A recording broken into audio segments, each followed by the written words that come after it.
ప్రభు వచ్చు వరకు ఆయన మరణమును ప్రచురించుదురు. దేవునికి స్తోత్రం. తర్వాత కాబట్టి ఎవడు అయోగ్యముగా ప్రభు యొక్క రొట్టెను తినునో లేక ఆయన పాత్రలోనిది త్రాగునో వాడు ప్రభు యొక్క శరీరమును గూర్చియు రక్తమును గూర్చియు అపరాధి అగును. యేసుక్రీస్తు నమ్ముకున్నాము, బాప్తిసం తీసుకొని నీళ్ళలో మునిగాము, యేసు రక్తం పుచ్చేసుకున్నాం అంటే వెళ్ళిపోతాం నిత్య జీవానికి.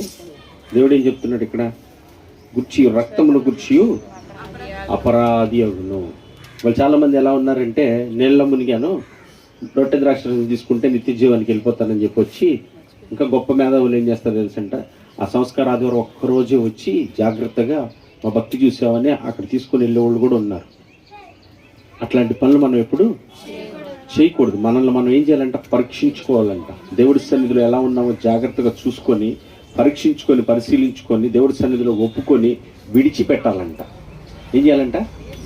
ఒప్పుకోవటమే కాదు, విడిచిపెట్టాలంట. విడిచిపెట్టుకొని నీకు ఎన్నడూ చేయని ప్రభువా అని విడిచిపెట్టి దేవుని సహాయాన్ని కోరుకోవాలి. వెంటనే విడిచిపెడుతున్నాను ప్రభువా, నువ్వు నాకు సహాయం చేయమంటే వెంటనే ఆయన సహాయము చేస్తాడు. ఒప్పుకుంటారు, విడిచిపెట్టరు. మనల్ని మనమే పరీక్షించుకునే ఎడల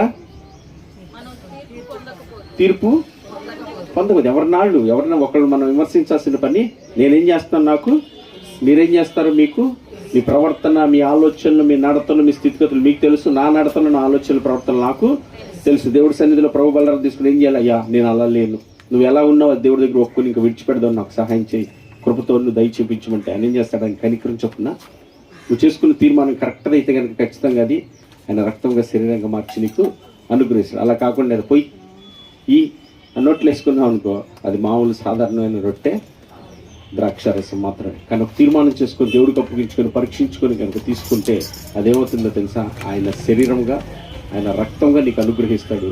అప్పుడేమవుతుందో తెలుసా? ఆయన పడినటువంటి